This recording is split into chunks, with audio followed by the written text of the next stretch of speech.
Hi everyone! Welcome to my YouTube channel at sa akin pong Facebook account. Once again, this is Senyora Inday at ngayon po ibabahagi ko sa inyo ang aking mga naging karanasan sa pag-a-apply ko papunta po dito sa Canada. Ang akin pong pinanggalingan ay Hong Kong, kaya po ang akin pong karamihan sa akin mga vlog ay Hong Kong to Canada journey. May mga mangilan-ngilan na din po akong naumpisahang vlog sa aking YouTube channel at sa akin pong Facebook account at maaari po ninyo yung balikan. Pero bago po ang lahat ng iyan, sana po ako'y inyong isubscribe at i-follow para po pag ako'y may panahon ay ako po ay nag-upload ng aking mga vlog tungkol nga po dito sa aking ginawang pag-a-apply at preparasyon papunta po dito sa Canada. Baka po sakaling yan ay makatulong sa inyo dahil alam ko po ang pakiramdam ng nag-uumpisa na walang mapagtanungan. Talagang ngarag na ngarag ako, hindi ko alam kung papaano ko siya uumpisahan at papaano ko may sa katuparan ng aking pangarap na makapagtrabaho dito sa Canada. Ngayon po, ang akin pong mga nakaraang vlog ay, yun pong aking huling na i-vlog ay ang tungkol po sa kung ano-ano yung unang dapat gawin kung talagang gustong-gusto niyo makapunta po dito sa Canada. Kumbaga preparasyon. Yan po ay mapapanood ninyo. Balikan po ninyo sa aking YouTube channel at sa aking Facebook account ang aking mga vlog tungkol diyan. Ngayon po, after po noong, mga sinabi ko na mga dapat ninyong unang gawin, ano ba yung sunod? So, nasabi ko na po doon yung tatlo. Babalikan ko lang po ng kaunti ano.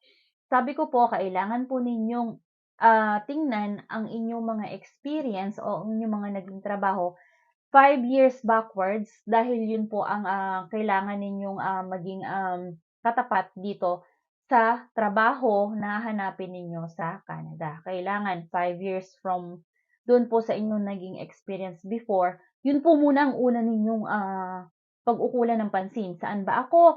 Saan ba akong pathway papasok sa Canada? Para po at least alam po ninyo yung sunod po ninyong gagawin. Pangalawa po, alamin po ninyo yung mga requirements at mga dokumento na kailangan po ninyong iprepara pagka pupunta po kayo doon sa pathway na gusto ninyo dito sa Canada. Kasi marami po yun. So, kailangan po ninyo yung tignan. May NBI na ba ako? Okay ba ang birth certificate ko? Wala ba akong problema? Anyway, nandoon po yun sa website ng IRCC doon po sa pathway ninyo na gusto ninyong pasukan. At nandoon na din po, in-explain ko na din po kung ano-ano yung mga pathway na pwede po ninyong pagpilian para makapasok po kayo dito sa Canada. Pangatlo, pera. Pera, pera, pera, pera. Yes, kailangan niyo po talagang maghanda talaga ng pera. Kung wala po kayong mga kamag-anak na pwedeng makatulong sa inyo na maghanap ng employer dito sa Canada. Yun. So, napag-usapan po natin si employer. Ang susunod niyo pong gawin, pagkatapos po ninyong magawa yung tatlo na nauna kong sinabi, na dapat po ninyong paghandaan sa unang preparasyon niyo dito sa Canada, ay maghanap na po kayo ng employer. Kagaya ko po, ang pinasukan ko po dito ay tinatawag na live-in caregiver. Kumbaga parang in-home caregiver po ako dito sa, Canada. Meron din pong ibang tawag doon sa aking, trabaho dito. Yun po yung tinatawag na, home support, worker. Ayan, pathway. So, HWP po yun. Iba-iba po kasi yung mga pathway, meron pong home child care provider. Pero kagaya po ng sinabi ko, hindi po ako agent, hindi po ako agency, hindi po ako consultant. Ako lang po ay nagbabahagi ng aking mga naging karanasan. So, kahit po ako ay, hindi po, lisensyado sa mga ganyang bagay, ay yung pong personal experience ko ang gusto ko pong ibahagi para sa inyo. Kaya minsan nagtatanong sa'kin, "Agent ka ba sis? Agency ka ba? Consultant ka ba?" Hindi po. So, lahat po ng aking ibinabahagi dito ay ang aking mga personal experience. Tapos yun nga po, balik po tayo doon, employer na po ang sunod ninyong hahanapin. Pagkatapos po ng tatlong aking unang sinabi, kay employer na po ang sunod ninyong hahanapin. Paano ba maghanap ng employer? Marami po kasing way kung paano po kayo makakakita ng employer. Yung iba po kasi matyaga. Meron po kasing tinatawag na DIY, do it yourself. So, meron pong mga ibang, website, dito sa Canada na nag-o-offer ng mga, job vacancies na pupuwede po ninyong pag-applyan. Pero minsan po kasi talaga napakahirap, kumbaga talagang tsambahan na makahanap or makatapat kayo doon sa mga nag-a-advertise sa mga website na kailangan nilang kumuha ng isang, worker dito sa Canada. Kasi usually ginagawa lang po nila yon, ina-advertise po nila yon, pero meron na po silang na-hire. Kasi requirements po dito sa Canada na bago po kayo mag-hire ng, employee ninyo, outside Canada ay ipapa-advertise po muna ninyo kasi parang ino-open po kasi nila muna 'yan sa mga lokal. Kumbaga do'n sa mga Canadian na, baka po merong interested doon sa position.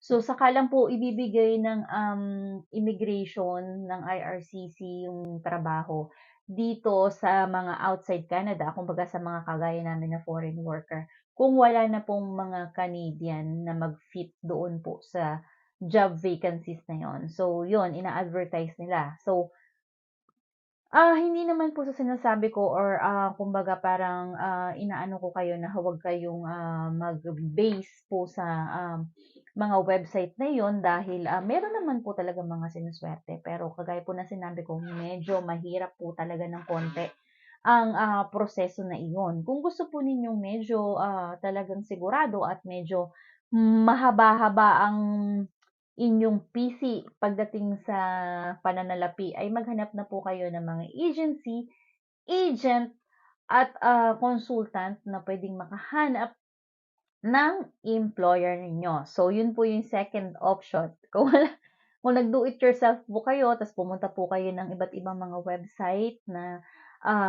nag-o-offer ng, job vacancies dito sa Canada, eh, wala po kayong nakita. Magtanong-tanong na po kayo, paano ba makahanap ng agent at saka ng mga agency at saka ng mga consultant na legit? Para namang mahirap senyora yang ginagawa mo. Meron po akong suggestion sa inyo ano, hindi ko po isa-suggest yung akin pong or hindi ko po sasabihin sa inyo kung na, "Ay, etong si agent na 'to, sure 'to. Etong si agency na ito talagang nagpapaalis 'to." Kasi iba-iba po kasi tayo ng ano, eh, ng case to case basis din po. Minsan wala sa agency yung nagiging problema, minsan nasa atin din yung problema. Minsan may problema po tayo sa mga papers, tapos, um although yung agency naman nakapagbigay sa atin ng mga tamang employer, gano'n po, case to case basis. So, ang akin po kung talagang gusto po ninyo na, makahanap po ng agent at agency at consultant na legit, ay, pumunta po kayo sa mga, forum, kagaya po ng, forum sa mga social media. Kagaya po ng Facebook, marami po kayong makikita diyan na forum na puwede po kayong magtanong kagaya po noong, Hong Kong kagaya po no'n example, Hong Kong to Canada forum, i-type lang po ninyo 'yun sa Facebook. Lalabas na po 'yun, 'yun po ay, parang, FB page na kung saan, ang mga papuntang Hong Kong papunta sa Canada ay nagse-share po ng kanilang mga naging experience, hindi po 'yun agency. Shine-share po nila yung mga experience nila, kung ano-ano yung mga na-experience nila doon sa, group na iyon. Tapos doon po puwede po kayong mag-search kung sino po yung mga agency na legit. Sinasabi po nila yun, very open po yung mga members doon sa mga ganyang klase ng forum. Mag-research din muna po kayo, kasi hindi mo naman po porket sinabi na, "Uy, nakaalis ako dito sa ganitong agency, mag-a-apply na din ako dun." Kasi minsan po talaga, meron naman po talagang mga legit talaga, legit. Pero sabi ko nga po, case to case basis, alamin, alamin, alamin, alamin, alamin. Kasi alam niyo po sa panahon ngayon, nagkalat na po talaga yung mga scammer. Minsan po nakapagpaalis siya, tas doon sa pangalawa sasablay, sa pangatlo nakaalis, yun sa pang-apat sasablay.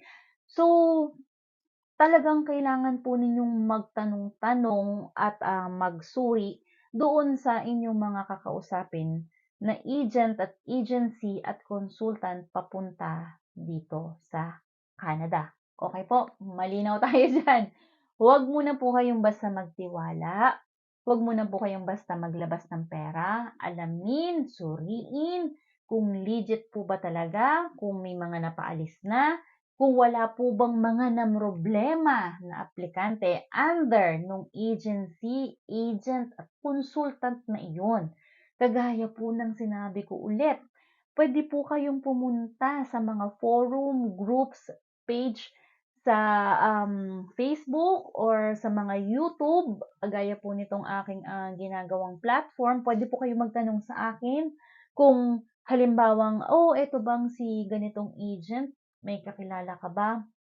Baka po sakaling makatulong ako, baka po kilala ko yung na-search ninyo na agent, agency, or yung consultant na inyo pong pinag-iisipang makahanap ng inyong employer dito sa Canada. Yun lang po, maging mapanuri ha, mapanuri, mapanuri, mapanuri. Kasi kagaya nga po ng sinabi ko, nagkalat ang mga scammer ngayong panahon na ito. Basta wag po kayong masyadong magtitiwala muna. Wag muna po kayong maglabas ng malaking halaga. Pangatlo ba? Payo ko lang po, ano? Since nag-a-apply po kayo papunta po dito sa Canada, talaga pong alam nyo sa totoo lang, nagiging ano po talaga ito, nagiging business na po ng iba nating kapwa Pilipino. Yung ganitong pag hindi naman scam yung sinasabi natin kasi nakakapagpaalis, pero yung kahit wala po silang lisensya, talaga namang nakakapagpaalis. Pero sa kagaya nga po na sinabi ko, sugal po kasi ito gamble. Kung malakas ang loob ninyo, go! Kung talagang mahaba ang pisi ninyo, go! Baka po sakali, 'di ba? And pangatlong option, lagi po ako nagbibigay ng tatlong option. So sabi ko po, maghanap po kayo sa mga website kasi meron po mga ibang website na po pwede kayo makahanap. DIY po yon. Kayo po ang magre-research, magse-search kung saan po kayo po pwede na kagaya po nung job vacancies to Canada, ganon. Yun, doon po. Lalabas na po yun sa Google kung saan po kayo. Pero maging mapanuri din po ha. Hindi po lahat ng mga online websites na puntahan natin legit. Marami pa rin po mga scammer. Okay? And then, pangalawa po, yun nga po, agent, agency, or consultant, magtanong-tanong po kayo sa mga forum, sa mga kaibigan, baka po may mga kakilala na pwedeng mai-recommend sa inyo. Ang pangatlo po, I suggest na kung meron po, since nabanggit ko na din po na may mga ah, kaibigan kayo na kakilala na may mga pwede po kayong may refer sa ganong agency na nandito na sa Canada, lumapit muna po kayo doon. Huwag na po kayong mahiya. Kasi, kumbaga, sabihin niyo sa kanila na magbabayad naman ako kung merong fee. Hindi ko naman sasabihin na libre. Kumbaga, nagtatanong lang ako para meron akong pag ma-compare kung legit pa kasi syempre, alam nyo yung pera na kinikita natin. Kagaya po namin, mga domestic worker po kami sa Hong Kong. Hindi po gano'n kadaling kitain yung pera. Mahirap pong mag-ipon ng pera na gagastusin natin sa pag-apply natin dito sa Canada. Kaya nga po sinasabi ko sa inyo, magtanong-tanong muna po kayo sa inyong mga kaibigan, sa inyong mga kamag-anak, kung may kakilala sila yung nandito na po sa Canada na nagpapaalis ng mga agency, mga agent, at saka po consultant. At kung ang mga kamag-anak po ninyo or kaibigan na nandito sa Canada ay medyo palakaibigan or malakas ang loob at may mga kakilala na naghahanap po ng employer, pwede po kayong makisuyo. Sabihin niyo, "Oh, baka po pwede akong makisuyo, baka naman meron kang mga kaibigan or mga kakilala diyan na naghahanap ng magfi-fit dito sa trabaho ko ngayon." Halimbawa po, nagnanani po kayo sa Hong Kong ta's may kamag-anak po kayo na nandito sa Canada. Pwede po 'yun kasi DIY lang po yung gagawin ninyo. Tingnan niyo po sa IRCC yung mga requirements, tapos mag-usap po kayo ng employer, kung ano-ano po yung mga po pwede ninyong pagsamahin na mga requirements para po maipasa ninyo sa IRCC. Yun lang po ang aking maiipayo sa ngayon kasi after nga po ninyong nilay-nilayan, mai-prepare na inyo yung inyong sarili. Physically, emotionally, ay, talagang spiritually, reading-ready na kayong pumunta dito sa Canada. Nasabi ko na po 'yun do'n sa aking mga unang vlog kung ano yung mga unang dapat ninyong gawin. Kung nasunod niyo na po yung tatlong 'yun, eto na po ang talagang dapat ninyong sunod na gawin, ang maghanap ng employer. So, yun lang po ang aking maipayo sa inyo. Kaya good luck po sa inyong lahat at kung meron po kayong mga comments or katanungan na po pwede ko pong masagot ay i-comment lang po ninyo dyan sa baba at talaga pong titingnan ko ang aking magagawa kung paano ko po kayong matutulungan sa inyong mga pangarap na kagaya ng aking naging pangarap na makapunta dito sa malaking freezer na bansa, Canada. Good luck!